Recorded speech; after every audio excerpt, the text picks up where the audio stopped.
ओम भूर्भुवः स्वः तत्सवितुर्वरेण्यं भर्गो देवस्य धीमहि धियो यो नः प्रचोदयात्।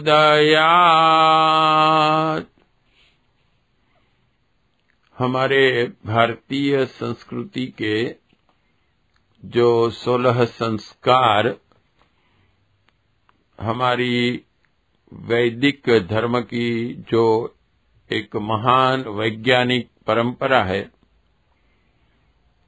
जो बालक को गर्भाधान से पहले से यह माता पिता द्वारा तैयारी की जाती है कि आने वाली आत्मा को कैसे श्रेष्ठतम और महान बनाया जाए, जिससे इस जन्म में उसका जीवन श्रेष्ठतम बने और मनुष्य जन्म पाने का जो अवसर मिला है, उस अवसर का उसे पूर्ण लाभ मिले। और कहा जाता है कि जैसे कि राम राज्य में जिसने भी जन्म लिया उसका दोबारा जन्म नहीं होगा, क्योंकि वो मोक्ष को प्राप्त कर लेता है, यानी कि परब्रह्म परमात्मा को प्राप्त कर लेता है। इसी लक्ष्य को प्राप्त करने के लिए संस्कारिता का बहुत ही बड़ा महत्व हमारी भारतीय संस्कृति में समझा गया।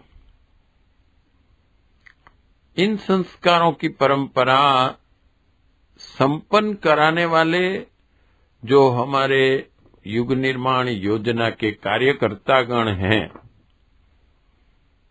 उनको मार्गदर्शन के लिए कुछ छोटी छोटी बुक्स रखी गई। हम इन बुक्स की ऑडियो बुक सुन रहे हैं। अब जो आगे हम जिस ऑडियो बुक को सुनने जा रहे हैं उसके बारे में एक विशेष बात यह है कि यह वानप्रस्थ संस्कार की बुक है। और वैसे वानप्रस्थ संस्कार जो हमारे 4 आश्रम हैं, ब्रह्मचर्य आश्रम, गृहस्थाश्रम, वानप्रस्थाश्रम और संन्यास्ताश्रम, 25 साल तक ब्रह्मचर्य आश्रम कहा जाता है, जिसमें ज्ञान प्राप्ति ही विद्यार्थी का लक्ष्य होता है। उसके बाद गृहस्थाश्रम 25 से 50 साल की उम्र तक का कहा जाता है, जिसमें वो अपने परिवार की ओर की फर्ज निभाते हैं, अपने राष्ट्र की ओर की फर्ज निभाते हैं। और गृहस्थ को पति पत्नी के लिए योग कहा गया है। भारतीय संस्कृति एक ही ऐसी संस्कृति है, आप देखिए पूरे विश्व में there are many religions and there are many civilizations and there are many philosophy जो स्त्री पुरुषों के संबंध को ये प्रत्येक संस्कृति या तो सिविलाइजेशंस विकृत दृष्टि से देखते हैं। इसलिए कई बार तो यह प्रयत्न किया जाता है कि कई समाज अपने कोई महापुरुष का जन्म किसी दंपति से नहीं हुआ है ऐसा भी प्रूव करने का प्रयत्न करते हैं, जबकि भारतीय धर्म, वैदिक धर्म हमारी भारतीय संस्कृति एक ही ऐसी फिलॉसफी हमें देती है जिसमें कहा गया है गृहस्थ योग। गृहस्थ को योग कहा गया है। योग का अर्थ है परब्रह्म परमात्मा को मिलना। तो गृहस्थ को जो पति पत्नी वैदिक धर्म के मार्गदर्शन के अनुरूप अपना जीवन गृहस्थ में जीते हैं तो भगवान को प्राप्त करते हैं। तो ये है गृहस्थ धर्म। और रामायण में भी आप देखिए, जब राम भगवान लक्ष्मण को कुछ नॉलेज दे रहे थे, सत्संग उनके साथ कर रहे थे, तब उन्होंने कहा था लक्ष्मण को कि जो 4 आश्रम हैं उसमें से गृहस्थ आश्रम श्रेष्ठ है, क्योंकि गृहस्थ पर ही पूरा संसार चलता है। गृहस्थ ही बालकों का, गृहस्थ ही माता पिता वृद्धजनों का, गृहस्थ ही सन्यासियों का, साधु संतों का, इन सब का आधार है। भरण पोषण वही करता है गृहस्थ जीवन वाला व्यक्ति। और 51 to 75 इसे वानप्रस्थ जीवन कहते हैं। वानप्रस्थ जीवन में वैदिक धर्म का ऐसा मार्गदर्शन है कि जो गृहस्थ जीवन में जो जिम्मेदारियां थी वो समाज की ओर और अपने घर की ओर, दोनों की ओर थी, लेकिन घर की ज्यादा इम्पोर्टेंट समझी जाती थी। अब वानप्रस्थ आश्रम में धीरे धीरे घर की जिम्मेदारियां अपने बच्चों को, जो बड़े हो चुके हैं, उनको सौंपकर अपना जीवन समाज के लिए और प्राणी मात्र के कल्याण की और धीरे धीरे क्रियान्वित किया जाता है। जो व्यापक परब्रह्म परमात्मा है, जो प्राणी मात्र में छिपा हुआ है, उनकी सच्ची पूजा करना, इसी को एक स्टेप अपने आप को अप करना है। इस वानप्रस्थी व्यक्ति गृहस्थ में बच्चों को मार्गदर्शन भी देता रहता है, थोड़ा बहुत उस पर सुपरविजन भी करता रहता है, लेकिन ज्यादातर उसकी जिम्मेदारी धर्म की ओर, समाज की ओर, राष्ट्र की ओर, वैश्विक स्तर पर, और वो अपनी जो भी एबिलिटी होती है, उसके अंदर जो भी टैलेंट होती है, उसके अंदर जो भी नॉलेज होता है, और उसके अंदर जो उसका 50 साल का जो जीवन है, उसका जो एक्सपीरियंस होता है, उससे वो मार्गदर्शन देता है समाज के साथ घुल मिल कर रहकर। और फिर 75 to 100 अप्रोक्सीमेटली वैदिक धर्म में ये माना गया है कि मनुष्य का जीवन 100 साल का है।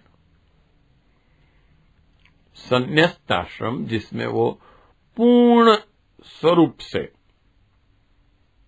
अपने परिवार से कंप्लीटली जिम्मेदारियां खींच लेता है और विश्व कल्याण के लिए ही सक्रिय रहता है। जहां तक भी शरीर में थोड़ी भी शक्ति है, क्रियान्वित रहता है समाज के लिए, धर्म के लिए, राष्ट्र के लिए, विश्व के लिए, प्राणी मात्र के लिए। और वैसे भारतीय संस्कृति की ये विशेषता रही है कि आमतौर से 100 साल तक स्वस्थ शरीर रहता था। हमारी जीवन पद्धति भी ऐसी थी और हमारी योग प्रक्रियाएं भी सब अपनाते थे। 100 से भी ज्यादा साल तक सक्रिय जीवन रहता था। और आज भी हम देख सकते हैं, अभी YouTube पर एक क्लिप आती है जिसमें 21 साल की उम्र के एक योगी दिखाई देते हैं जो आराम से योगासन वगैरह करते हैं और सक्रिय जीवन जीते हैं। तो इन आश्रम व्यवस्था में वानप्रस्थ 50 साल की उम्र के बाद लिया जाता था।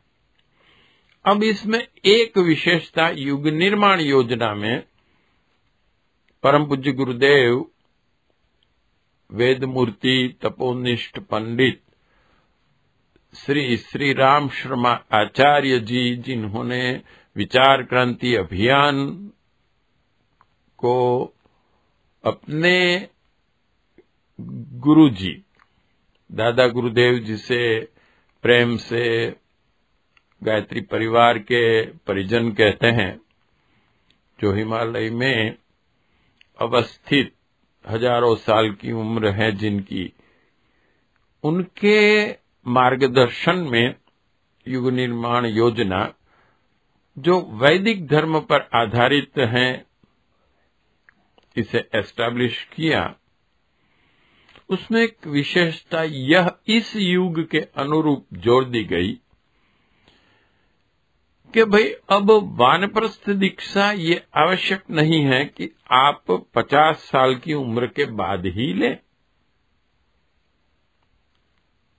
तो आप कभी भी जब भी आपको ऐसा लगे कि मुझे थोड़ा अपना समय धर्म तंत्र के लिए देना है, समाज सेवा के लिए देना है, और जब भी ये संकल्प आपके मन में जागृत हो कि मुझे गुरुजी का काम करना है, मुझे वैदिक धर्म का प्रसार प्रचार करने के लिए प्रयत्न करना है,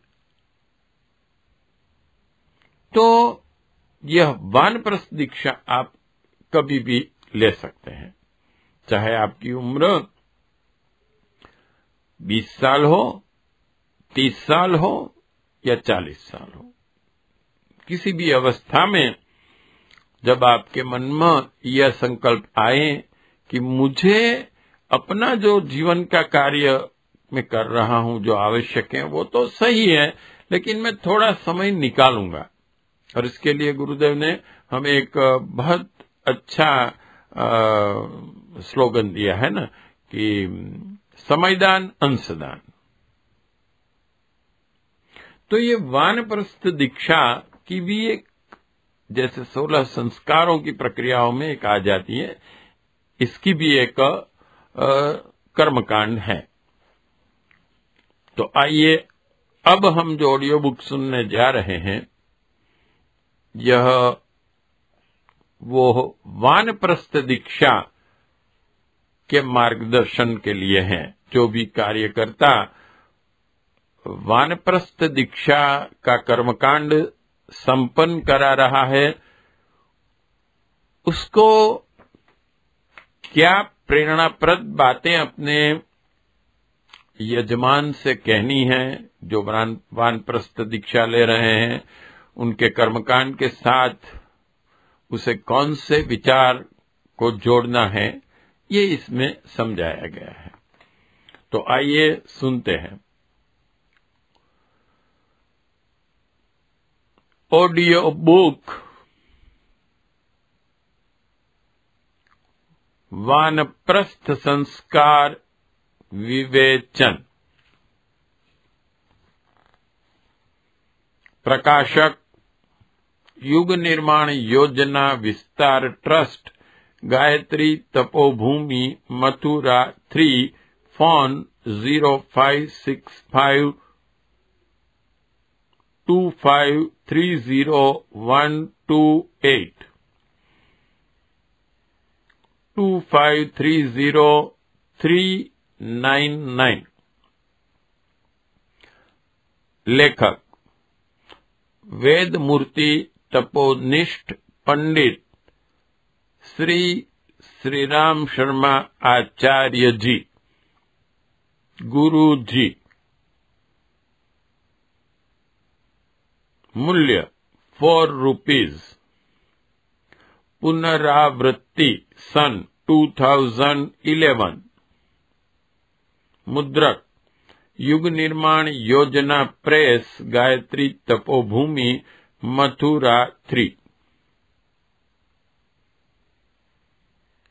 audio book start from here.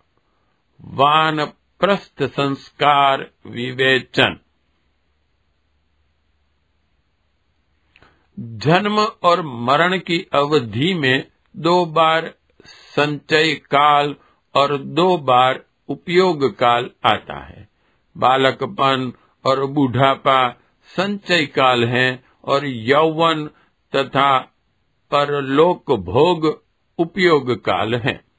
संचय की अवधि में जो इकट्ठा कर लिया जाता है, उपभोग काल में उसी का आनंद उपलब्ध होता है। बचपन में विद्याध्ययन एवं व्यायाम आदि के द्वारा जो शारीरिक मानसिक बल उपार्जित किया जाता है, उसी का सत्परिणाम यौवन काल में वैभव एवं आनंद के रूप में उपभोग करने का मिलता है। बचपन का श्रम यौवन में लाभदायक। जिन्होंने बचपन में परिश्रम पूर्वक पढ़ाई जारी रखी, उच्च शिक्षा प्राप्त की, अच्छी श्रेणी में उत्तीर्ण हुए, कला कौशल सीखे, वे अपने उस अध्ययन तप का लाभ युवावस्था में उठाते हैं। अपनी बौद्धिक क्षमता बढ़ी चढ़ी होने के कारण अच्छा व्यवसाय, अच्छी नौकरी, अच्छा काम मिल जाता है, अच्छी आमदनी होती है, प्रतिष्ठा का पद मिलता है। इन उपलब्धियों के फलस्वरूप वे शौक मौज के, ऐश आराम के, गौरव सम्मान के अनेकानेक साधन जुटा लेते हैं। स्वयं मौज में रहते हैं, अपने घर वालों को मौज में रखते हैं तथा दूसरों का भी कुछ भला कर लेते हैं। वृद्धावस्था और मरणोत्तर जीवन। इसी प्रकार जिनने व्यायाम, ब्रह्मचर्य, आहार विहार के संयम द्वारा अपना स्वास्थ्य बना लिया, वे सदा निरोग रहते हैं, बहुत दिनों जीते हैं। परिपुष्ट रहने से यौवन इंद्रिय सुख भी भोगते हैं, अच्छी नींद सोते और हंसी खुशी के दिन बिताते हैं। पुष्ट शरीर से काम भी खूब होता है और विरोधी भी डरते रहते हैं। जो खाते हैं वही पच जाता है। बीमारियों की व्यथाएं नहीं सहनी पड़ती, संतानें स्वस्थ होती हैं और दवा दारू का खर्च नहीं करना पड़ता। तात्पर्य यह है कि जिसने बचपन में स्वस्थ रहने की तपश्चर्या कर ली, वह उसका लाभ जवानी में उठाता है। बचपन और कुछ नहीं, यौवन को जैसा भी बनाना हो उसकी तैयारी का समय है। किसी को डॉक्टर, इंजीनियर, वैज्ञानिक, प्रोफेसर, अफसर, पहलवान आदि जो कुछ महत्व प्राप्त करना हो, उसकी तैयारी का तप बचपन में ही करना होता है। जो लोग उस तैयारी की अवधि को आलस्य, प्रमाद और उच्छृंखलता में बिता देते हैं, उन्हें उसका दुष्परिणाम युवावस्था में भोगना पड़ता है। जिन लड़कों ने बचपन में पढ़ने से जी चुराया, वे बड़े होने पर बिना पढ़े गंवार बने रहें और आजीविका, पद तथा सामाजिक सम्मान की दृष्टि से गए गुजरे स्तर पर पड़े रहने के लिए विवश हुए। कोई अच्छा काम न पा सके, उच्च स्तरीय लोगों के बीच सिर उठाकर बैठ सकने की स्थिति न रही।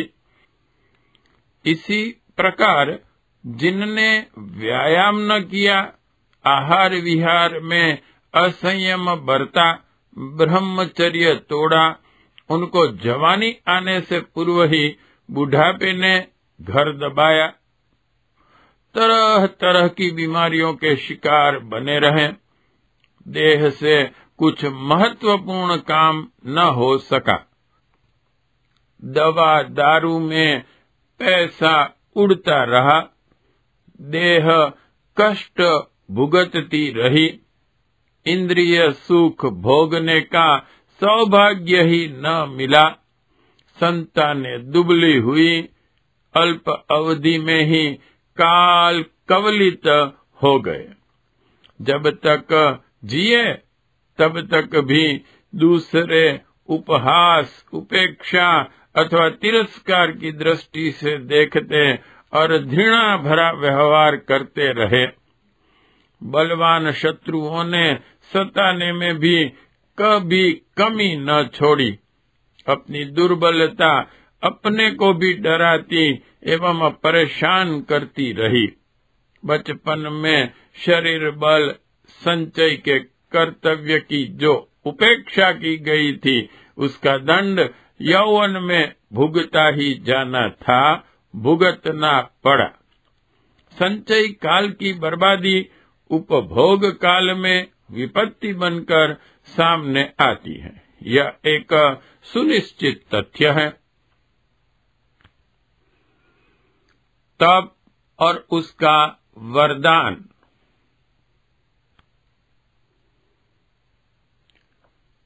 जिन्हें यौवन काल समुचित स्थिति में व्यतीत करने की महत्वाकांक्षा हो, उन्हें बचपन एवं किशोरावस्था में उसके लिए आवश्यक तप करना ही होता है।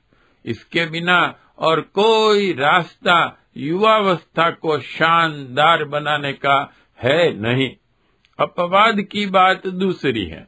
छप्पर फाड़कर किसी को दौलत मिले तो यह उसका पूर्व संचित भाग्य कहा जाएगा, पर आमतौर से ऐसा होता नहीं। होता यही है कि जो किया जाता है उसका फल मिलता है।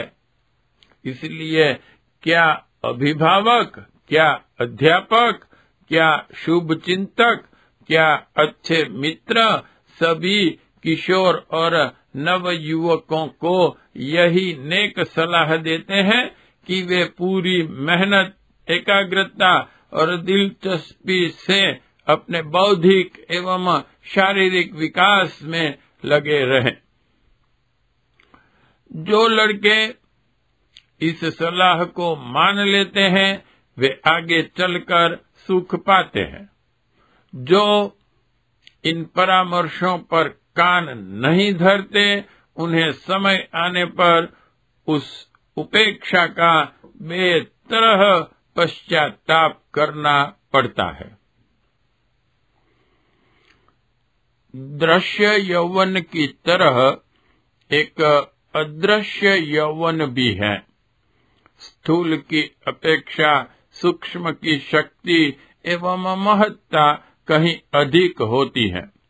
स्थूल शरीर की तुलना में हमारा सूक्ष्म शरीर अधिक सामर्थ्यवान है।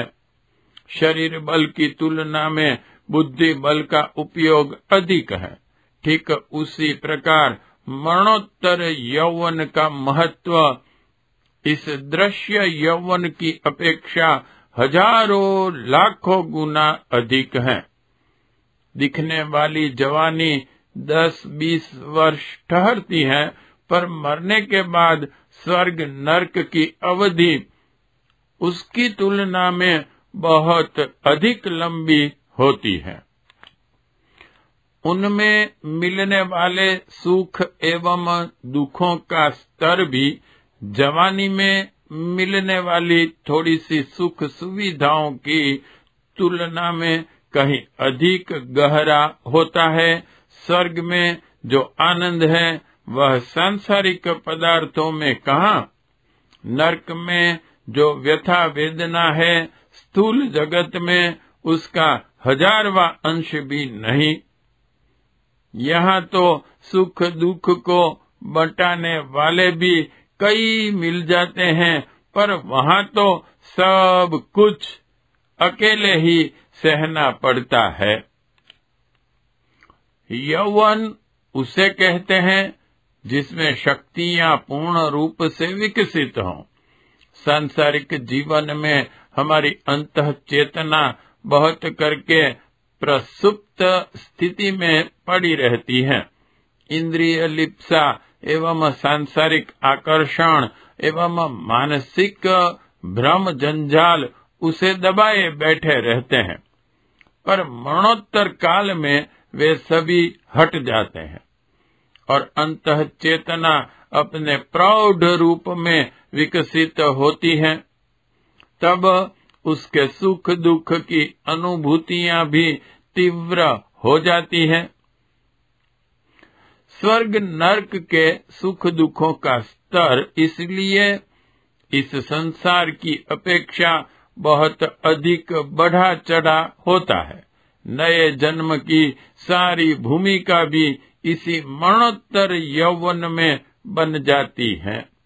जिस प्रकार युवावस्था में जैसा शरीर होता है वैसे ही संतान का भी स्वास्थ्य होता है, ठीक इसी प्रकार प्राणी को मरणोत्तर काल में जैसी संवेदनाएं भुगतनी पड़ती हैं, ठीक उसी स्तर का पुनर्जन्म भी होता है।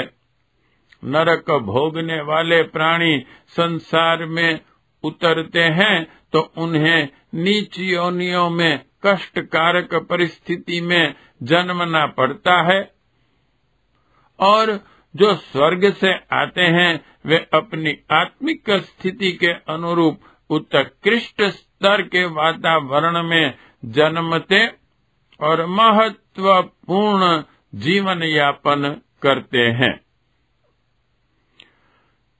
साउंड ट्रैक नंबर 1 समाप्त।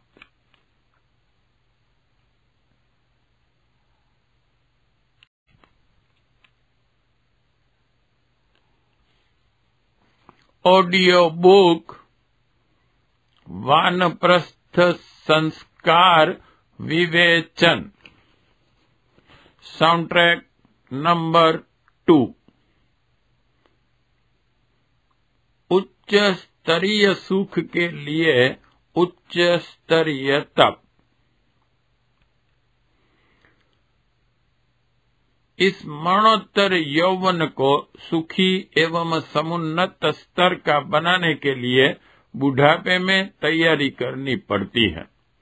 जिस प्रकार बचपन की सीमा रेखा में यौवन जुड़ा है, उसी प्रकार बुढ़ापे की सीमा रेखा से मरणोत्तर यौवन जुड़ा हुआ है।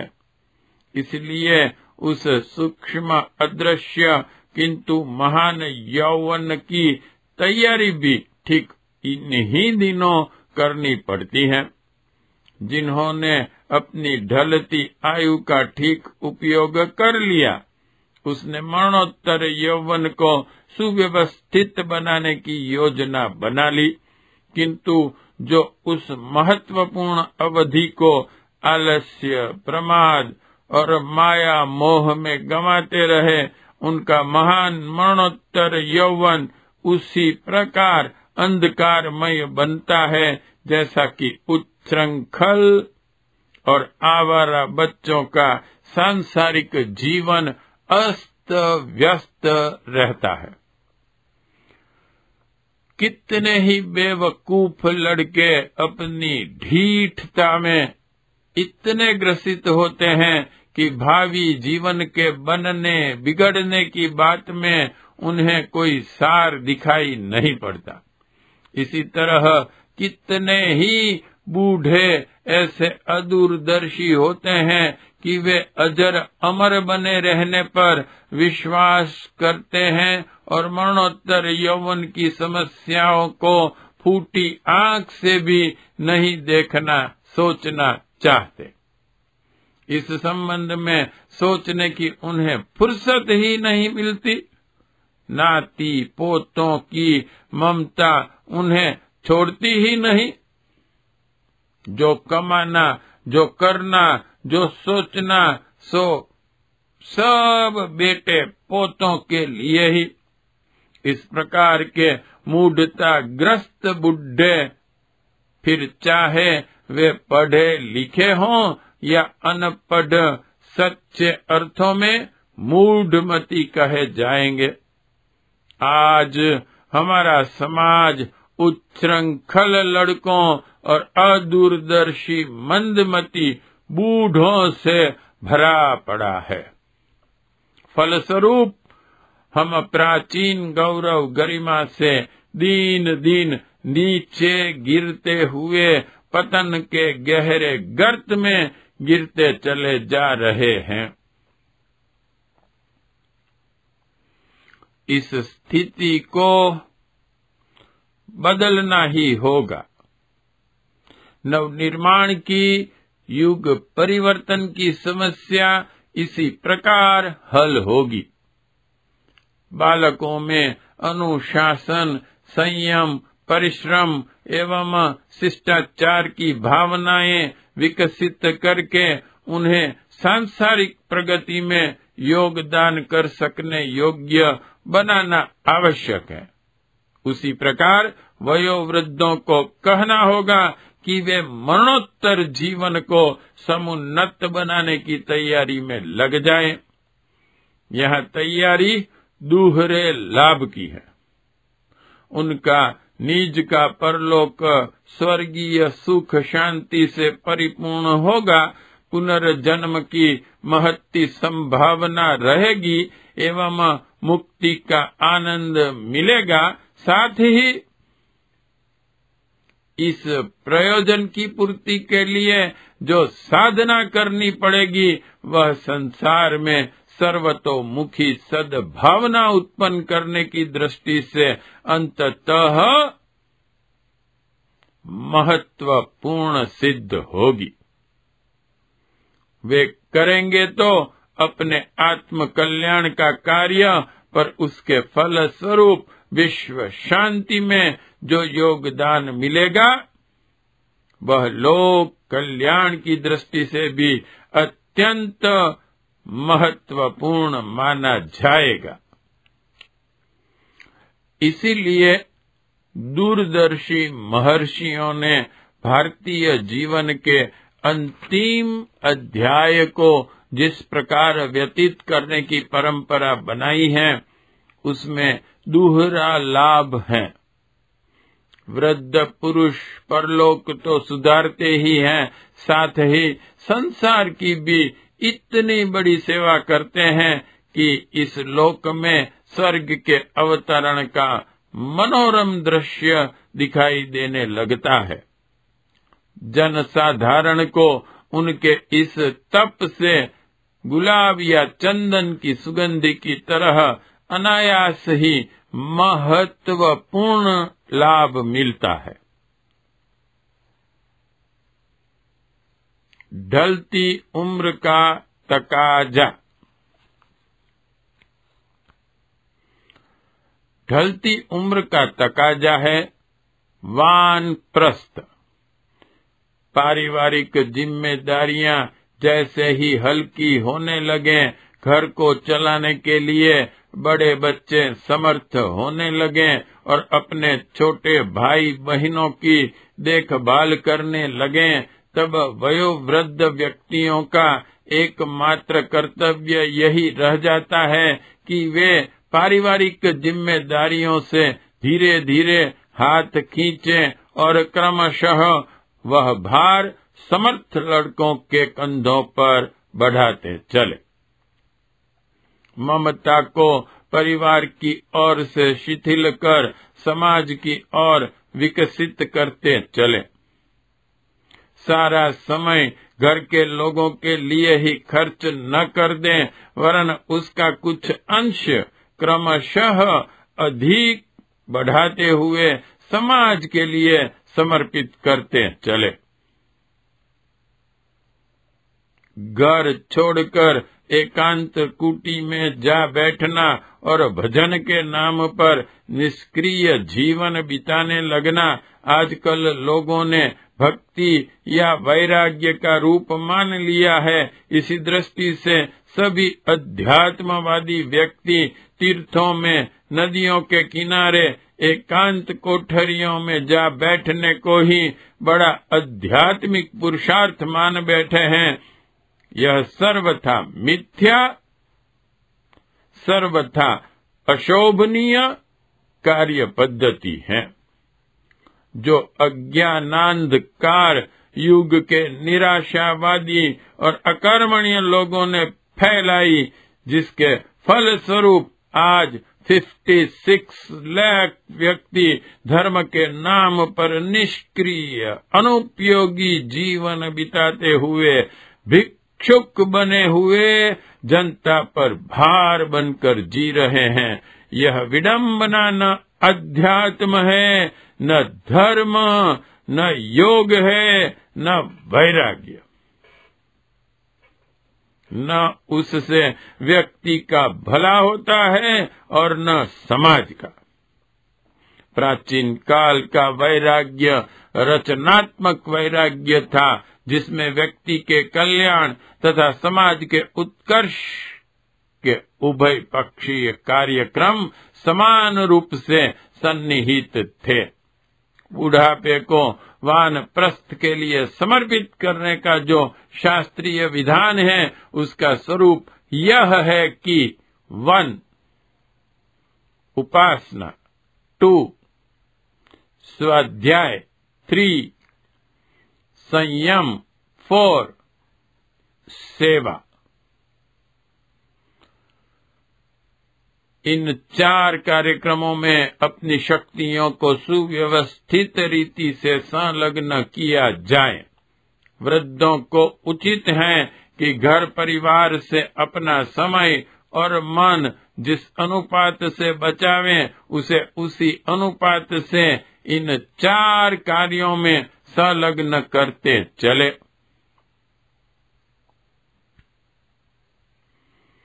वानप्रस्थ की पूर्ण प्रतिक्रिया।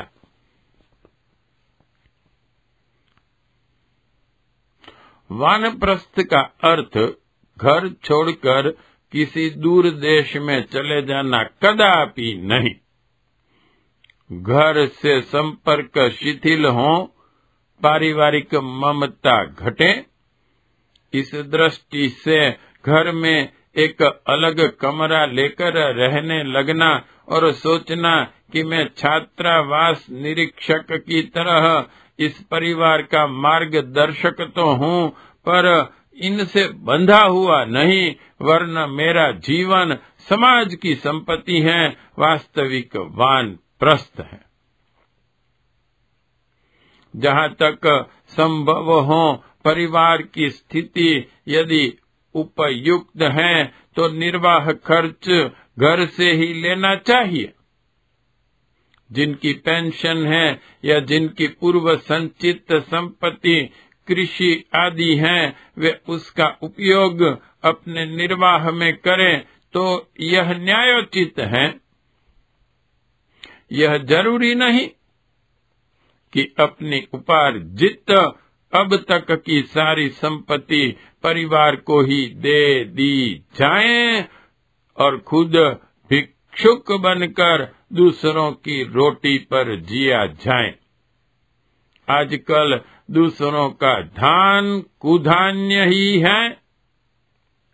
उसे खाने से आत्मिक विकास में सहायता नहीं मिलती, वरन बाधा ही पड़ती है। इसीलिए सेवा कार्य में संलग्न स्थिति में कहीं अवसर आने पर किसी के यहाँ रोटी खाली, यह बात दूसरी है। साधारणतया गुजारा अपने बलबूते पर ही करना चाहिए। यदि पारिवारिक स्थिति ठीक न हो तो कुछ समय परिश्रम करके गुजारे की व्यवस्था निकाल लें और बाकी समय अपने आध्यात्मिक कार्यों में लगावें। कार्य पद्धति की रूपरेखा। किसी जमाने में वानप्रस्थ लोग वनों में रहते थे। उस जमाने में वनों में कंदमूल, फल इतने अधिक थे कि जीवन निर्वाह की व्यवस्था गांव नगरों की अपेक्षा कहीं अधिक सरलता से हो जाती थी। अब कहीं कोई ऐसा जंगल नहीं रहा, इसलिए निर्वाह की सुविधा गांव नगरों के माध्यम से ही जुटानी पड़ती है। अतः एवं निवास का प्रबंध भी वैसा ही करना उचित है। प्राचीन काल में वानप्रस्थी पीत वस्त्र धारण करके ऋषियों के गुरुकुलों में छात्रों की तरह ही स्वाध्याय करते थे। बच्चों की पढ़ाई और बूढ़ों की पढ़ाई में अंतर होता है, पर रीति एक ही है। वानप्रस्थों को अपना मानसिक विकास करने के लिए स्वाध्याय की अनिवार्य आवश्यकता पड़ती है। प्राचीन काल में वानप्रस्थ संयम की दृष्टि से ब्रह्मचर्य और आहार के संबंध में पूरी कड़ाई बरतते थे। आज की परिस्थिति में इतनी ढील रखी जा सकती है कि इंद्रियों का संयम अधिकाधिक सावधानी से किया जाए। हर ऐसा कोई व्रत न लिया जाए जो टूट जाए तो आत्मग्लानि में जलना पड़े। उपासना का द्वार गृहस्थ और विरक्त सबके लिए समान रूप से खुला है। गृहस्थी की उपासना बहुत थोड़ी चल पाती है और अनियमित भी हो जाती है। वानप्रस्थ इस संबंध में अधिक तत्परता बरतेगा। उनकी साधना संकल्प पूर्वक नियमित एवं व्यवस्थित चलनी चाहिए। समय भी अपेक्षाकृत अधिक लगना चाहिए। चौथा काम सेवा का है।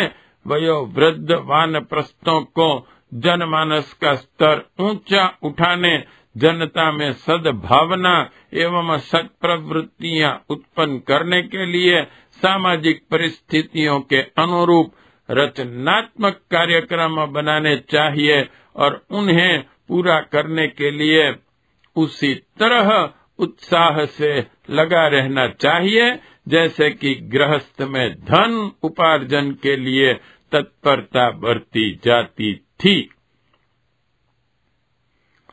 वानप्रस्थ का प्रतीक पीत वस्त्र है। सारे वस्त्र पीले न हो तो एक दुपट्टा या रुमाल पीले रंग का अपने पास एक धार्मिक वर्दी की तरह रखा जा सकता है। उपर्युक्त क्रम में यदि अपना जीवन क्रम ढाल लिया जाए तो समझना चाहिए कि वानप्रस्थ की तैयारी एवं व्यवस्था पूर्ण हो गई। उपर्युक्त प्रकार की सुविधा जो जुटा सकते हैं उन्हें 50 वर्ष की आयु के बाद वानप्रस्थ लेना चाहिए।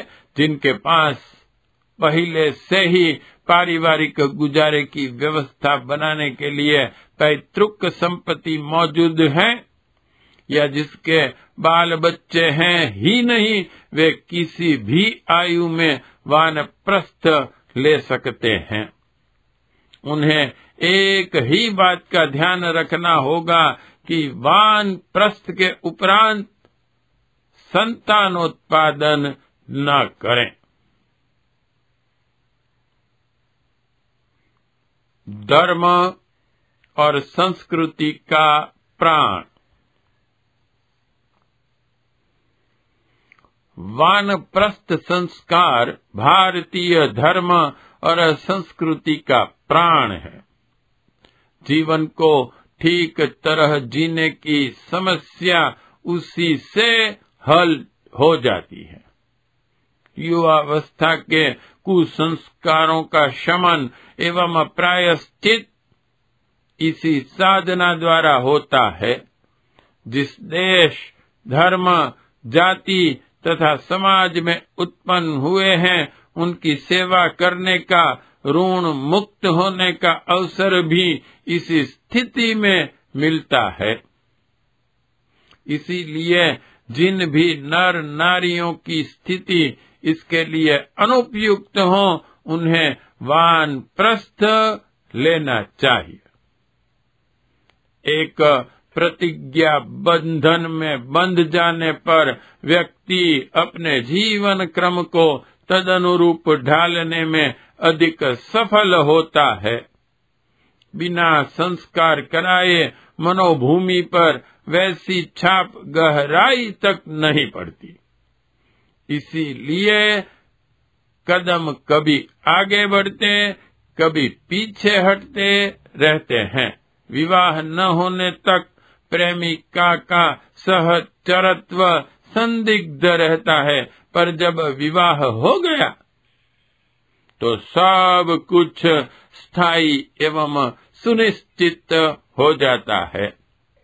संस्कार के बिना पारमार्थिक भावनाओं का उफान कभी शिथिल या समाप्त भी हो सकता है, पर यदि विधिवत संस्कार कराया गया तो अंतः प्रेरणा तथा लोक लज्जा दोनों ही निर्धारित गतिविधि अपनाए रहने की प्रेरणा देती रहेंगी। इसीलिए शास्त्र मर्यादा के अनुरूप जिन्हें सुविधा हो, वे विधिवत संस्कार करा लें। जिन्हें सुविधा न हो, वे बिना संस्कार के भी उपर्युक्त प्रकार की रीति नीति अपनाने के लिए यथासंभव प्रयत्न करते रहें। सुसंस्कार का सृजन। वृद्धावस्था में जो संस्कार जगते हैं, वे ही मरणोत्तर जीवन में साथ जाते हैं।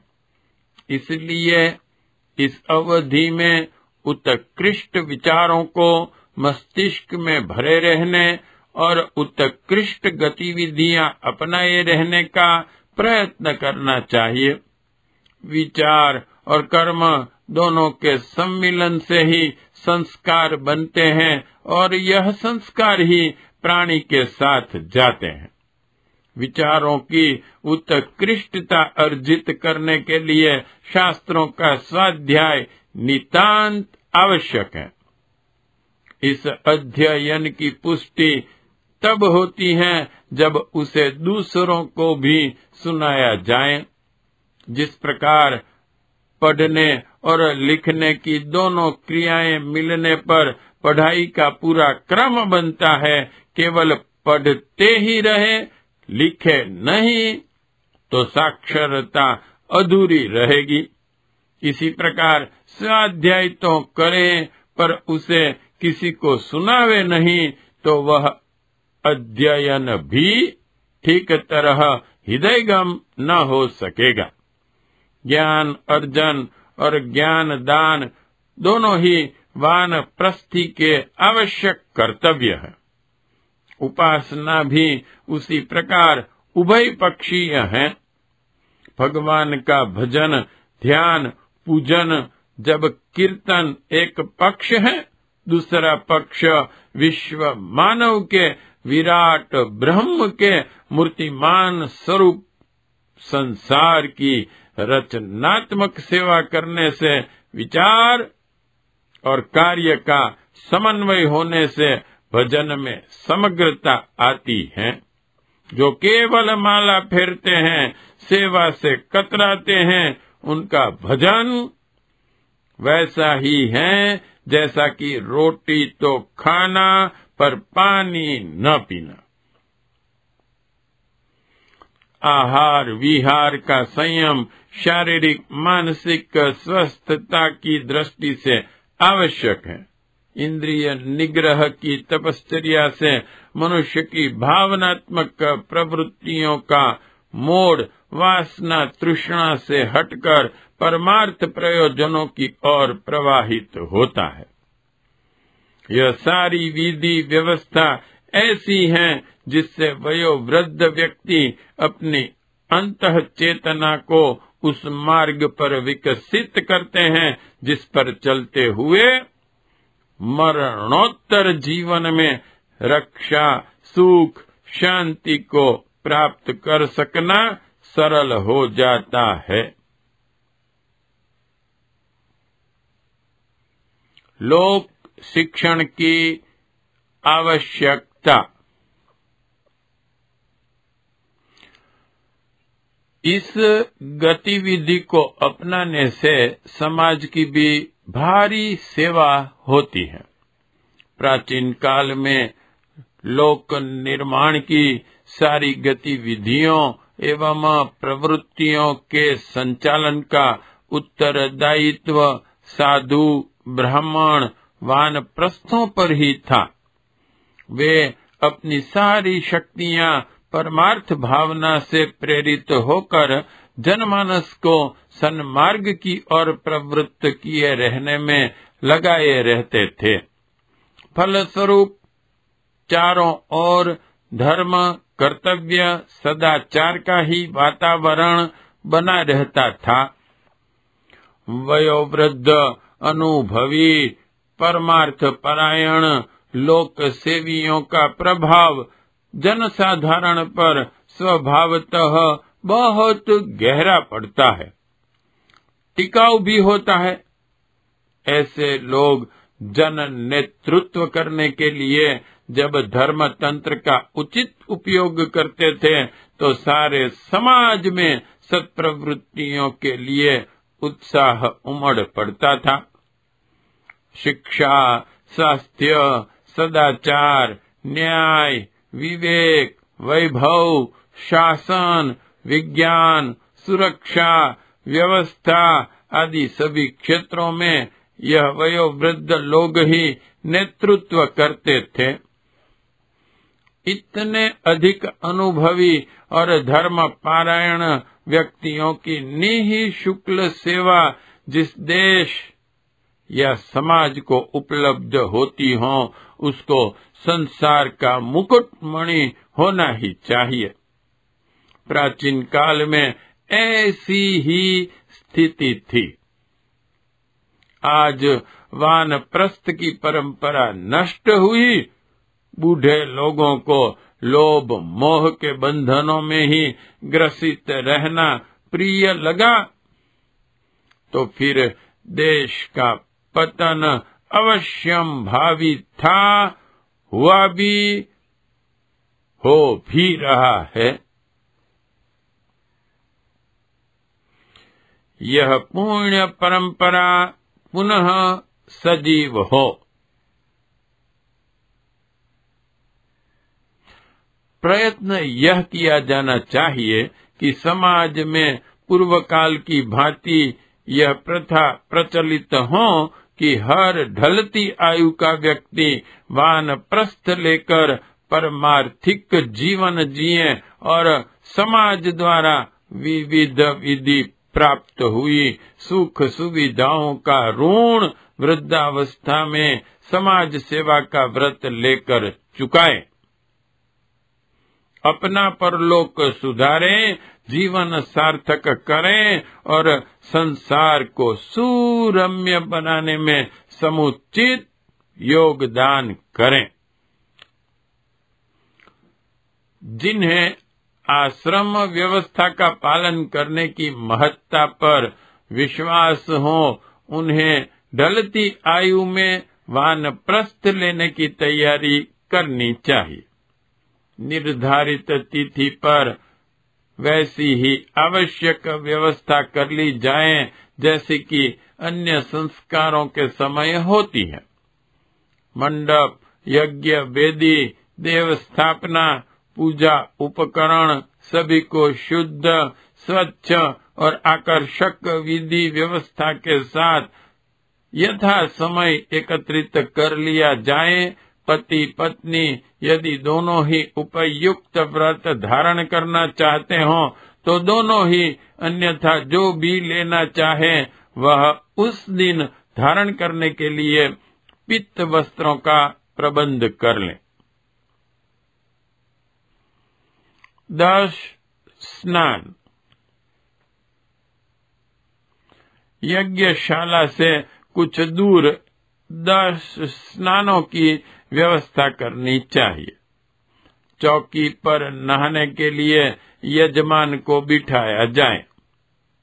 कई बाल्टी पानी भर के रख लिया जाए। इन 10 स्नानों में 1. भस्म, 2. मिट्टी, 3.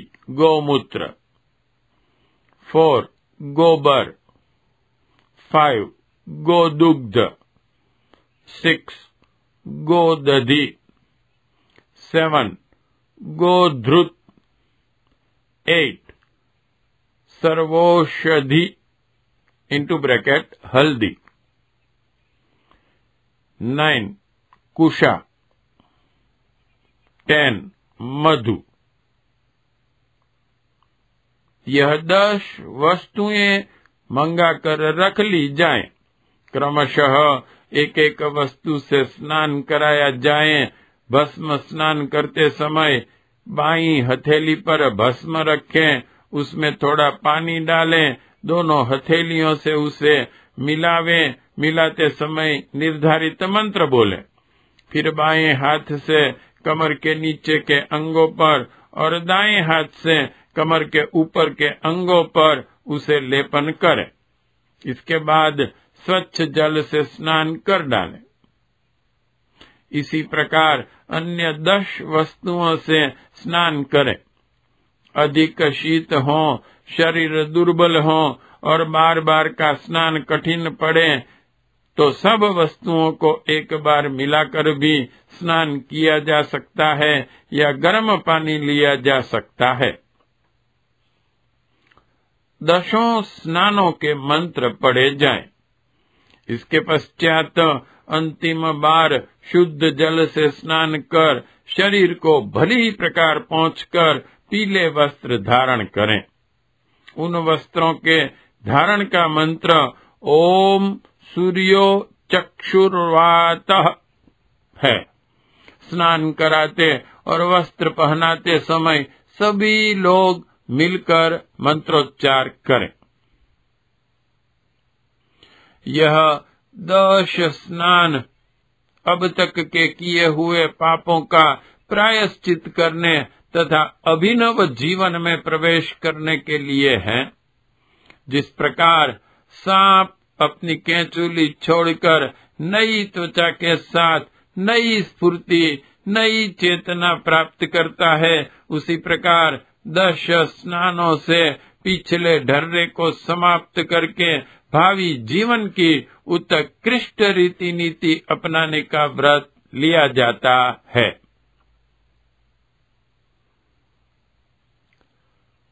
भावना और प्रेरणा। 1.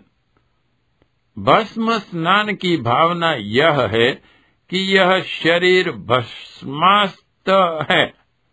कभी भी संभावित मृत्यु को स्मरण रखते हुए भावी मरणोत्तर जीवन के लिए तैयारी आरंभ की जा रही है। 2. मिट्टी से स्नान का मतलब है कि जिस मातृभूमि का असीम ऋण अपने ऊपर है, उससे ऋण होने के लिए देशभक्ति का, मातृभूमि की सेवा का व्रत ग्रहण किया जा रहा है। 3. गोबर से स्नान का तात्पर्य है कि गोबर की तरह शरीर की खाद बनाकर संसार को फलने फूलने के लिए उत्सर्ग करना। 4. गोमूत्र क्षार प्रधान रहने से मलिनता नाशक माना गया है। साबुन की तरह सफाई करता है और रोग कीटाणुओं को नष्ट करता है। गोमूत्र से स्नान करते समय शारीरिक और मानसिक दोष दुर्गुणों को हटाकर भीतरी और बाहरी स्वच्छता की नीति हृदयगम करनी चाहिए। 5. दुग्ध स्नान में जीवन को दूध जैसा धुला, स्वच्छ, सफेद, निर्मल, उज्जवल बनाने की प्रेरणा है। 6. दधी स्नान का अर्थ है नियंत्रित होना। दूध पतला होने से इधर उधर ढूलता है, पर दही गाढ़ा होकर स्थिर बन जाता है। पिछला जीवन चंचलता और लालसाओं से इधर उधर भले ही ढूलता रहा हो, पर अब अपनी रीति नीति दही के समान स्थिर, प्रगाढ़, नियोजित रहनी है। 7. ध्रुत स्नान की भावना है चिकनाई। जीवन क्रम को चिकना सरल बनाना। ध्रुत को स्नेह भी कहते हैं। जीवन में प्यार की प्रचुरता रखे रहना। 8. सर्वाौषधि (हरिद्रा) स्नान का अर्थ है अवांछनीय तत्वों से संघर्ष। हल्दी रोग कीटाणुओं का नाश करती है। शरीर, मन तथा व्यवहार में जो दोष दुर्गुण हो, समाज में जो विकृतियां दिखें, उनसे संघर्ष करने के लिए तत्पर होना। 9. कुशाओं के स्पर्श का अर्थ है तीक्ष्णता युक्त रहना। 10. मधु स्नान का अर्थ है समग्र मिठास। सज्जनता, सौजन्य, सेवा, करुणा, शिष्टाचार, मधुर भाषण आदि सबको प्रिय लगने वाले सद्गुणों का अभ्यास। 10 स्नानों का कृत्य वेद मंत्रों के साथ संपन्न करने से दिव्य प्रभाव पड़ता है। साथ ही उनके साथ जो प्रेरणा समाविष्ट है, उसको हृदयगम किया जाए तो भी आंतरिक उत्कर्ष में बड़ी सहायता मिलती है। 10 स्नान करने, पीत वस्त्र धारण कराने के उपरांत वानप्रस्थ लेने वाले को संस्कार वेदी पर बुलाते हैं। भद्रम कर्णेभिः मंत्र से उसे स्थान देते हैं। इसके बाद पवित्रीकरण, आचमन, शिखाबंधन, प्राणायाम, न्यास, पृथ्वी पूजन, यज्ञोपवीत धारण, पुराना यज्ञोपवीत उतारना, आचार्य वरण, आचार्य तिलक, यजमान वरण, यजमान तिलक, संकल्प, पंचामृत मिलाना, उपयोग में आने वाली वस्तुओं का शुद्धिकरण, मार्जन, दीप पूजन, कलश पूजन, देव पूजन, नमस्कार, षोडशोपचार पूजन, चंदन धारण, स्वस्ति वांचन, रक्षा विधान तक सारे कार्य गायत्री हवन विधि के अनुरूप करने चाहिए। इसके पश्चात वानप्रस्थों का अभिषेक किया जाता है। 54 घड़ों में या लोटों में जल भरकर कलश तैयार किए जाते हैं। उनके कंठ में कलावा बांध देते हैं। मुख पर अम्र पल्लव रखते हैं। अभिसिंचन करने के लिए कुशाएं अथवा पुष्पगुच्छ उसमें डाल लेते हैं। 24 संभ्रांत व्यक्ति इन कलशों को बाएं हाथ पर रखकर यजमान के दाएं बाएं और पीछे खड़े हो जाते हैं। ओम शुद्ध बाल इस मंत्र का सामूहिक उच्चारण करते हुए जल के छींटे दिए जाते हैं। साउंड ट्रैक नंबर 2 समाप्त।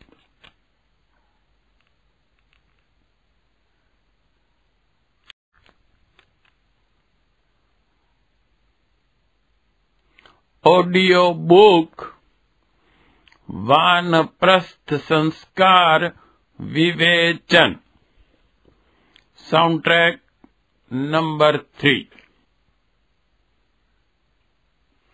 अभिषेक की अभिव्यंजना। अभिषेक कृत्य ठीक उसी तरह का है जैसा कि किसी राजा को राजगद्दी देते समय राज्याभिषेक किया जाता है। राज दरबारी लोगों के संरक्षण में राज्याभिषेक होता है।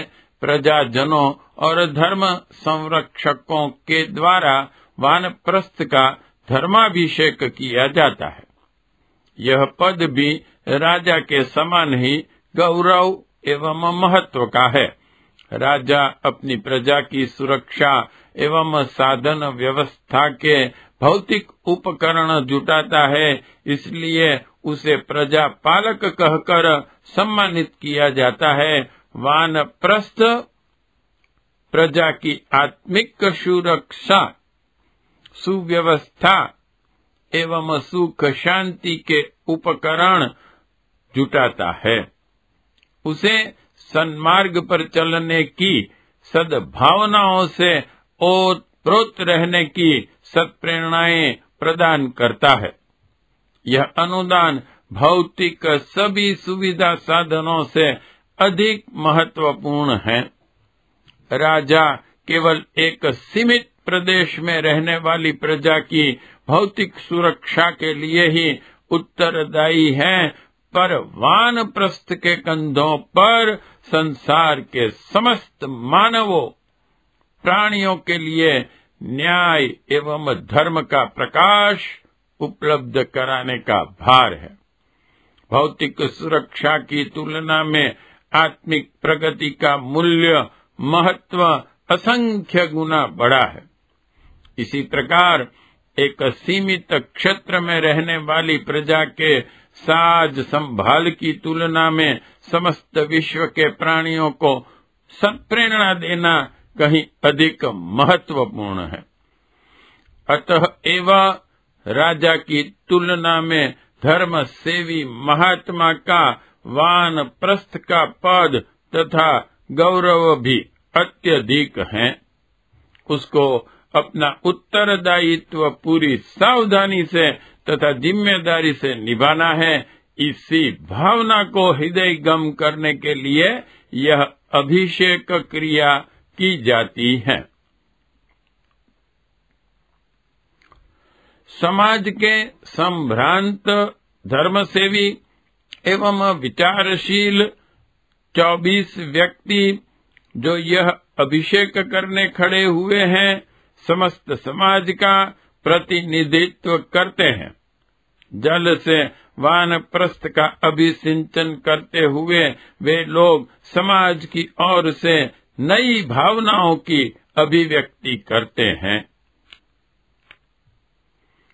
अभिषेक की भावना। प्रथम भावना उनके शुभ संकल्प का अभिनंदन करने की है। वानप्रस्थ लेना जहाँ अपनी आत्मा का उद्धार करना है, वहाँ उस उद्धार साधना के कार्यक्रमों में समाज निर्माण की क्रिया पद्धति अनिवार्य रूप से जुड़ी हुई होने के कारण समस्त संसार का भी उसमें महान हित साधन सन्निहित है। अमीर लोग अन्न, जल, वस्त्र, औषधि, धन आदि देकर किसी निर्धन, रोगी आदि का भौतिक दुख थोड़ी देर के लिए दूर कर सकते हैं। किसी के जीवन को स्थायी रूप से सुखी बनाने की सामर्थ्य किसी दानी में नहीं, पर ज्ञान दान देने वाले, भावनात्मक प्रेरणाएं प्रदान करने वाले धर्म सेवियों के द्वारा सर्वसाधारण को जो प्रकाश मिलता है, उससे उन्हें चिर स्थायी और सच्चे सुख का लाभ मिलता है। वानप्रस्थों का यह अनुदान समाज के लिए अत्यंत उपयोगी है। इसलिए ऐसे धर्म सेवियों को सच्चा दानी कहा जाता है।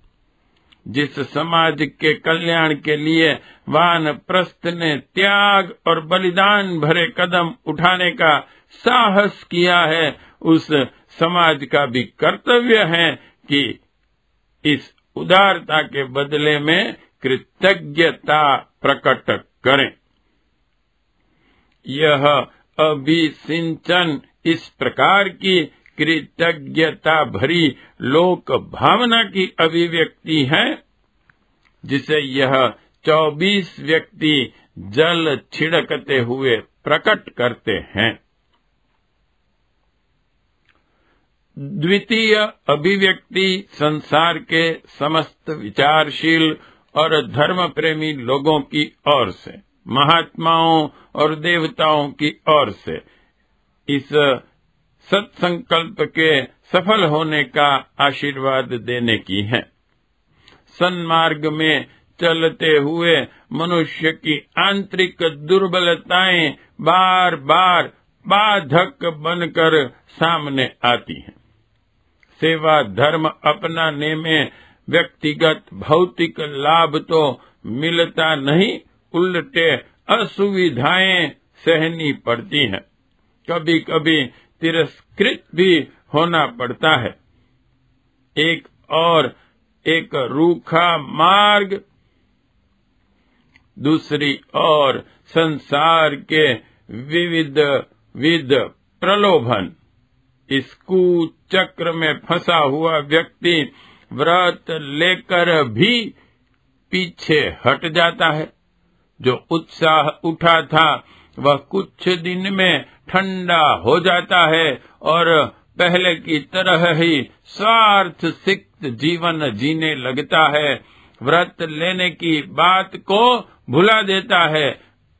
अनेकों व्यक्ति इसी प्रकार पथ भ्रष्ट होते रहते हैं। लोभ मोह के कुसंस्कार उन्हें दबोचते हैं। फलस्वरूप बाहर से साधु ब्राह्मण का कलेवर पहने रहने पर भी वानप्रस्थी होते हुए भी चित्त को वैसे ही गोरख धंधे में उलझाए रहते हैं। यही इस पथ की सबसे बड़ी बाधा है। इसे ही यज्ञ में असुरता का आक्रमण कहा जाता है। बाहर की बाधाएं तो किसी का कुछ नहीं बिगाड़ सकती, पर आंतरिक दुर्बलताएं सारा व्रत संकल्प चौपट करके रख देती हैं। आलस्य और संकोच में पड़कर सेवा धर्म से कतराने की कमजोरी सामने आ खड़ी होती है और फिर कहने भर का निर्जीव निष्क्रिय वानप्रस्थ ही शेष रह जाता है। यही इस मार्ग की पथ भ्रष्टता है। यह विघ्न आसुरी आक्रमण वस्तुतः वानप्रस्थी के जीवन यज्ञ को असफल न कर दें, उसके लिए ईश्वर से प्रार्थना करते हुए आशीर्वाद लिया जाता है कि वह इस कठिन मंजिल को दृढ़ता पूर्वक पार करने की सामर्थ्य प्राप्त कर लें। तीसरी अभिव्यक्ति व्यक्तित्व की अशुद्धता घोषित करने की है। मनुष्य का पिछला जीवन कितना ही कलुषित क्यों न रहा हो, पर यदि वह सच्चे मन से आत्म सुधार, आत्म निर्माण एवं आत्म विकास के पथ पर संकल्प पूर्वक अग्रसर हो रहा है और लोक सेवा की गंगा में स्नान करके अपना बाह्य एवं आंतरिक जीवन निर्मल बनाने के पथ पर आगे बढ़ रहा है, तो पिछले जीवन में हुई भूलों के कारण अब उसे अविश्वस्त, अपवित्र मानने की आवश्यकता नहीं रही।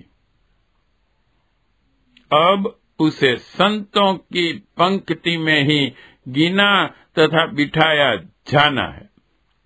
वाल्मीकि, अंगुलीमाल जैसे डाकू, सूर, तुलसी जैसे कामी, गणिका, गीत, अजामिल जैसे पतित जब सच्चे मन से धर्म की शरण में आने के उपरांत पवित्र गिने जा सकते हैं, तो कोई कारण नहीं कि अन्य व्यक्तियों के लिए वह रास्ता खुला न रहे। व्यक्ति पिछले जीवन में कितना ही कलुषित क्यों न रहा हो, पर जब वह ईश्वर प्रेम की, सेवा, धर्म की, आत्म शुद्धि की भावनाओं से ओतप्रोत होता है, तो उसकी पवित्रता में कोई संदेह नहीं रह जाता। 24 व्यक्ति जल अभिसिंचन करते हुए उस व्यक्ति की पवित्रता घोषित करते हैं और कहते हैं कि पिछली किसी बुरी दिनचर्या से अब इस व्यक्ति का कोई संबंध न जोड़ा जाए। इसके लिए निंदा भर्त्सना की चर्चा न की जाए। आज से उसे पवित्र संतों की श्रेणी में गिना जाए। साथ ही वान प्रस्थ पर भी यह उत्तरदायित्व सौंपा जाता है कि वह भावी जीवन में अपनी प्रामाणिकता एवं उत्कृष्टता में किसी प्रकार की त्रुटि न आने दें। चौथी अभिव्यक्ति अशुभ अनिष्टों की शांति की है। किसी बाहरी व्यक्ति या शक्ति के द्वारा अनिष्ट किया जाए तो उसका मुकाबला आसानी से किया जा सकता है, पर जब आंतरिक शत्रु ही अपना विनाश करने उठ खड़े होते हैं, तब उनसे रक्षा व्यवस्था करनी कठिन हो जाती है। आलस्य और प्रमाद, लोभ और मोह, आवेश और उद्वेग, तृष्णा और वासना, काम और क्रोध जैसी आंतरिक शत्रुओं की प्रबलता होने पर हर व्यक्ति हर मोर्चे पर हारता है और अपना भविष्य अंधकारमय बना लेता है। परमार्थ पथ पर चलने वालों के लिए वित्तेषणा की प्रबलता हो तो परमार्थ पथ अपना लेने पर भी वे लालच में डूबे रहते हैं। लोभी व्यक्ति एक प्रकार का व्यापारी है जो धर्म को भी एक धंधा बनाकर अपने को और अपने आदर्श को बदनाम करता है। पुत्रेषणा प्रबल रहे तो लोक सेवा के मार्ग में जन संपर्क के अवसर आते हैं उनमें भ्रष्टाचार उत्पन्न कर सकता है, दूसरों की बहु बेटियों को कुमार्गगामी बना सकता है। इसी प्रकार यदि लोकेषणा की प्रबलता हो तो उसका सारा ध्यान मान प्रतिष्ठा पर रहता है। जहाँ यश और सम्मान मिले वहां पहुंचने को लालायित रहता है। मान सम्मान में कमी आवे तो क्षुब्ध हो जाए। सेवा के स्थान पुण्य परमार्थ जैसे आदर्श तो गौण बन जाते हैं, पद प्रतिष्ठा को प्राथमिकता मिल जाती है। ऐसा लोक सेवी दो कौड़ी का ही सिद्ध होता है। वह जिस संस्था संगठन या क्षेत्र में जाता है वहीं यश की आपाधापी में ऐसे कौतुक रचता है जिससे घृणा, क्षोभ, असंतोष उबल पड़ते हैं और मूल उद्देश्य को भारी क्षति पहुंचती है। आजकल पद लोलुपता ने भी सभी संस्था संगठनों को बुरी तरह चौपट कर रखा है। इस तरह के मनोविकारों से बचना परमार्थ पथ के पथिकों के लिए नितांत आवश्यक है। इनकी शांति के लिए, समाप्ति के लिए यह अभिसिंचन किया जाता है। मानव मन में कुहराम मचाने वाले ये उद्वेग शांत हो जाएं तो वानप्रस्थ सेवा की सही रीति नीति अपनाकर लक्ष्य प्राप्ति के लिए तेजी से आगे बढ़ चले। यह कामना रखते हुए यह विश्व मानव का प्रतिनिधि मंडल कलशों द्वारा यजमान का अभिसिंचन करता है। अभिषेक कराते समय वानप्रस्थ को इन भावनाओं पर नेत्र बंद कर ध्यान करते रहना चाहिए। इस संस्कार के बाद कंधों पर आए हुए उत्तरदायित्वों को समझना चाहिए और ईश्वर से प्रार्थना करनी चाहिए कि वह उसे इतनी सामर्थ्य दे कि मार्ग में आने वाली सभी बाधाओं को परास्त करते हुए वह धैर्य, साहस और विवेक का संबल लेकर अपने व्रत पूर्ति में संलग्न रह सकें। मेखला और कोपिन। अभिसिंचन के उपरांत वानप्रस्थ के हाथों में धर्म दंड और मेखला व कोपिन का उत्तरदायित्व सौंपा जाता है। दंड धारण करने का मंत्र ओम यो में दंडन एवं कोपिन मेखला धारण का मंत्र ओम इयम दुरक्तम है। कोपिन धारण करने का अर्थ है इंद्रिय संयम बरतना। वानप्रस्थ को संतानोत्पादन बंद कर देना चाहिए।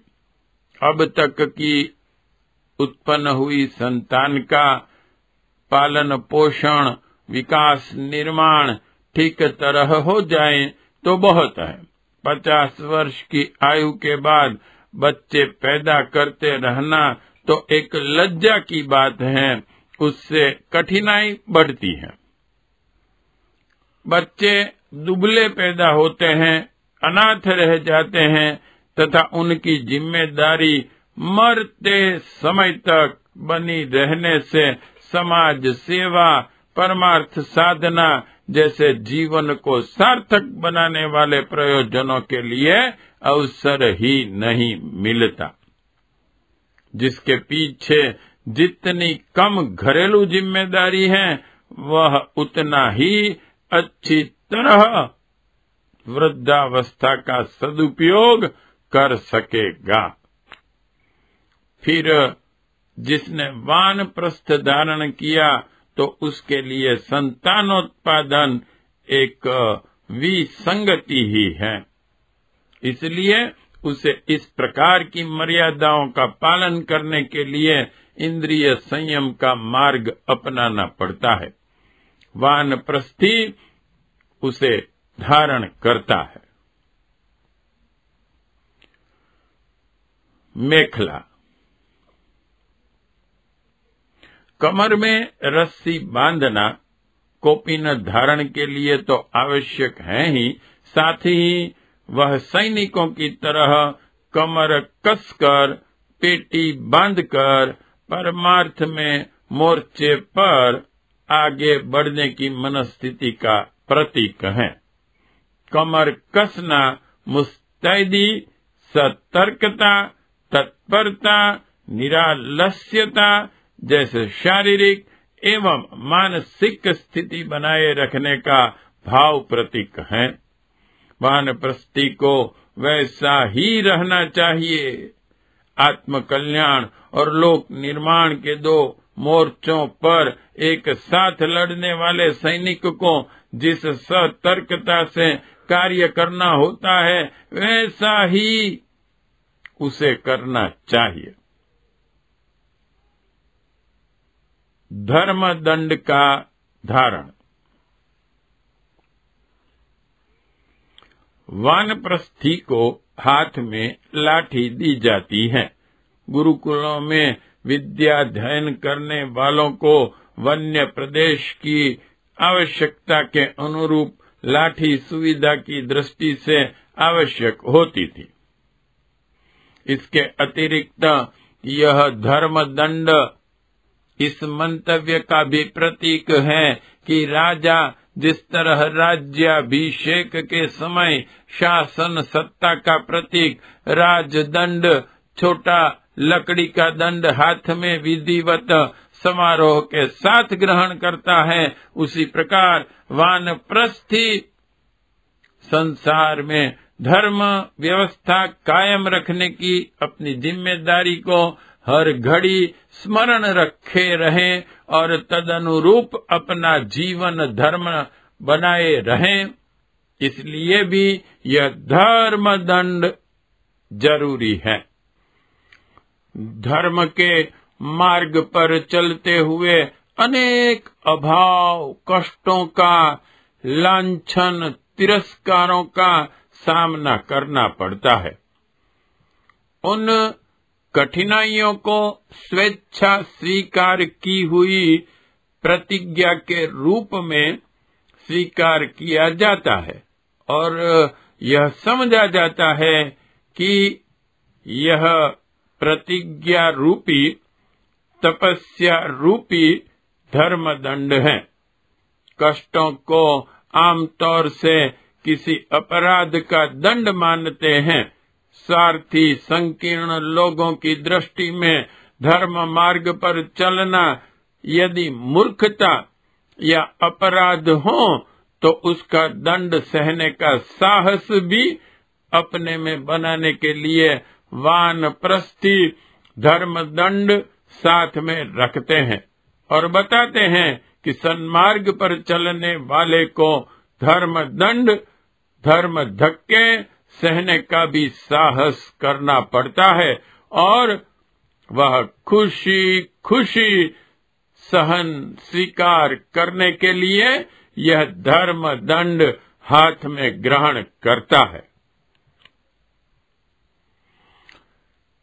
धर्म दंड हाथ में लेकर वानप्रस्थी को समाज में धर्म आस्था को सुदृढ़ बनाने के लिए प्राणपण से प्रयत्न करना चाहिए। साधना, स्वाध्याय, संयम के आवश्यक नित्य कर्म करने के उपरांत जैसे पहले आजीविका उपार्जन के लिए दिन भर श्रम करते थे, वैसे ही अब लोक मंगल के लिए समाज में सत्प्रवृत्तियों के अभिवर्धन के लिए प्रयत्नशील रहना चाहिए। जैसे कोई ग्वारिया लाठी लेकर अपनी गाय भैंसों को, भेड़ बकरियों को चराता है, उसी तरह वानप्रस्थी को समस्त समाज को धर्म का चारा खिलाने के लिए उचित स्थान पर चरने की व्यवस्था के लिए लाठी लेकर घूमना चाहिए। वानप्रस्थी वस्तुतः समाज की धर्म रक्षा का एक जिम्मेदार प्रहरी है। प्रहरी के हाथ में कुछ तो शस्त्र रहता ही है। इस शस्त्र की आवश्यकता पूर्ति उसे इस भावना मिश्रित धर्म दंड को धारण करते हुए करनी होती है। शेष क्रिया कृत्य। खीर की 5 आहुतियों से वानप्रस्थी को अग्नि, वायु, सूर्य, चंद्र और इंद्र को साक्षी देकर यह प्रतिज्ञा करनी पड़ती है कि वह व्रतशील होकर रहेगा। साधना, स्वाध्याय, संयम और सेवा के चतुर्विध धर्म कर्तव्यों में ही अपना शेष जीवन व्यतीत करेगा। उसके उपरांत हाथ में पुष्प, अक्षत, जल लेकर वह संकल्प करता है, संकल्प की सार्वजनिक घोषणा करता है कि आज से मैंने वानप्रस्थ व्रत ग्रहण कर लिया है। अब मैं अपना या परिवार का न रहकर समस्त समाज का बन गया। मेरा जीवन सार्वजनिक संपत्ति समझा जाए। उसे अपने या परिवार वालों के लाभ के लिए नहीं, वरन विश्व मानव के लाभ की आवश्यकता पूर्ति का ध्यान रखते हुए जिया जाए। इसके पश्चात अग्नि स्थापन, गायत्री स्तवन, अग्नि प्रदीपन, समिधादान, जल प्रचेषण, अज्याहुति, सृष्टिकृत होम, पूर्णाहुति, वसोधारा, आरती, धृत अवघ्राण, भस्म धारण, क्षमा प्रार्थना, साष्टांग नमस्कार, शुभ कामना, अभिसिंचन, प्रदक्षिणा, विसर्जन, सूर्यार्घ आदि कार्य पूरे किए जाते हैं। वानप्रस्थ धारण करने वाले के ऊपर अक्षत पुष्पों की वर्षा करते हुए उपस्थित लोग आशीर्वाद वचन बोलते हैं। स्वस्ति न इंद्रो मंत्र से आशीर्वाद दिया जाता है। आचार्य उसे मंगल फल देते हुए विदा करते हैं। ब्रह्म विद्या की शिक्षा और आवश्यक तपश्चर्या।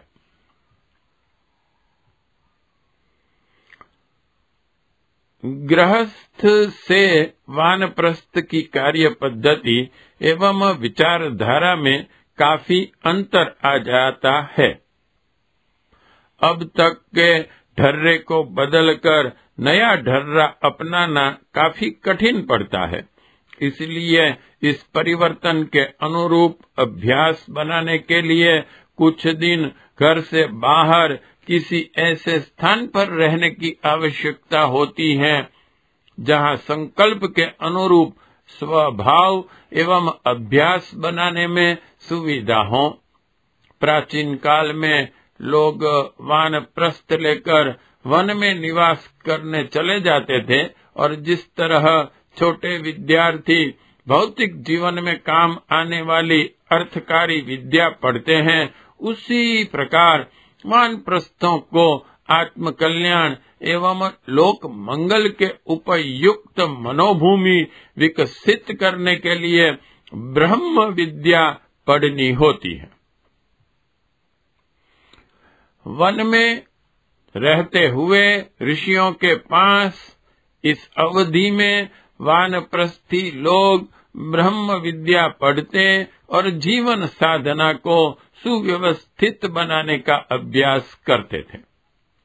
अब भी किसी न किसी रूप में उस परिपाटी का उपयोग किया जाना चाहिए। यदि ऐसा न किया गया तो वानप्रस्थ संस्कार भी एक लकीर पीटना मात्र बनकर रह जाएगा। आजकल होता भी ऐसा ही है। संस्कार तो करा लिया पर ढर्रा वह पूरा ना ही रखा।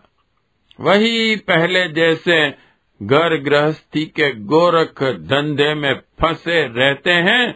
भावनाओं का निर्माण ही नहीं हुआ तो 1 घंटे का संस्कार वैसी प्रेरणा कहाँ से देगा। कई व्यक्ति वानप्रस्थ लेकर नदी पर्वतों की तलाश करते हैं और कुटिया बनाकर एकाकी रहने में शांति की खोज करते हैं। वे भूल जाते हैं कि शांति स्थानों में नहीं, ज्ञान और कर्म में सन्निहित है। जहाँ न कोई ज्ञान के साधन न कर्म के, ऐसे एकांत में रहकर किसी को कुछ भी नहीं मिल सकता। उल्टे सक्रियता छूट जाने से आलस्य, अकर्मण्यता का तमोगुण पल्ले बंध जाता है। निरुद्योगी जीवन एक प्रकार से मानवता का तिरस्कार ही तो है। समाज के ऋण को चुकाने, मनुष्य शरीर के बनाने में ईश्वर ने जो अनुपम कारीगरी दिखाई है, उसे सार्थक करने और आत्म कल्याण का लक्ष्य साधने के लिए वानप्रस्थ साधना आवश्यक है। सेवा धर्म को अपनाए बिना किसी मानव शरीरधारी को शांति नहीं मिल सकती। जिस प्रकार भौतिक जगत की सुख सुविधा के लिए धन उपार्जन आवश्यक है, उसी प्रकार आध्यात्मिक समृद्धि के लिए सेवा का पुण्य संचय भी आवश्यक है। पुण्य का महत्व और सुखदायक प्रतिफल शास्त्रों में पग पग पर वर्णन किया गया है। यह पुण्य पंडितों का दान करने या तीर्थ स्थानों के दर्शन करने से नहीं, मानव जाति की विवेकपूर्ण निष्पृह सेवा करने से ही उपलब्ध हो सकता है। कहना न होगा कि जितने भी दान पुण्य हैं, उनमें ज्ञान दान का, ब्रह्म दान का महत्व सर्वोपरि है। सद्ज्ञान के अभाव से ही मानव समाज दिग्भ्रांत होकर भ्रम झंझालों में फंसा विविध कष्ट पा रहा है। यदि अज्ञान से छुटकारा मिल जाए, मनुष्य सही मार्ग पर चलने लगे, सही ढंग से विचार करने लगे, तो उसका नारकीय जीवन स्वर्गीय सुख शांति में परिणत हो सकता है। वानप्रस्थ संस्कार का प्रयोजन मनुष्य को इसी महान प्रयोजन में संलग्न होने की प्रेरणा देता है। गायत्री तपोभूमि में वानप्रस्थाश्रम।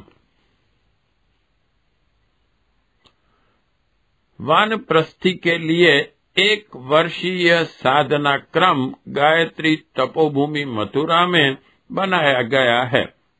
वहाँ निवास आदि का समुचित प्रबंध है। वेद, उपनिषद, गीता, रामायण आदि शास्त्र विधिवत पढ़ाए जाते हैं, जिससे उन्हें ब्रह्म विद्या का समग्र स्वरूप समझने में सुविधा हो। बिना संस्कृत जानने वाले, हिंदी का सामान्य ज्ञान रखने वाले भी यह सब बड़ी सुगमता पूर्वक पढ़ सकते हैं। इस 1 वर्ष में गायत्री का सहस्त्रांशु महापुरुष चरण भी पूरा हो जाता है। एक चंद्रायण व्रत भी इसी अवधि में अब तक के पापों के प्रायश्चित के लिए करा दिया जाता है। धर्मतंत्र के माध्यम से लोक मंगल के लिए क्या क्या किस किस प्रकार किया जा सकता है, इसकी सर्वांगपूर्ण व्यावहारिक शिक्षा भी दी जाती है। जो लोग अपना भोजन व्यय स्वयं उठा सकते हों, वे गायत्री तपोभूमि में 1 वर्ष रहने का कार्यक्रम बनावे। इसके लिए आवश्यक पत्र व्यवहार करके पहले स्वीकृति प्राप्त कर लेनी चाहिए, तभी आना चाहिए। साउंड ट्रैक नंबर 3 समाप्त। ऑडियो बुक वानप्रस्थ संस्कार विवेचन समाप्त। ओम तत्सत। ओम शांति शांति शांति।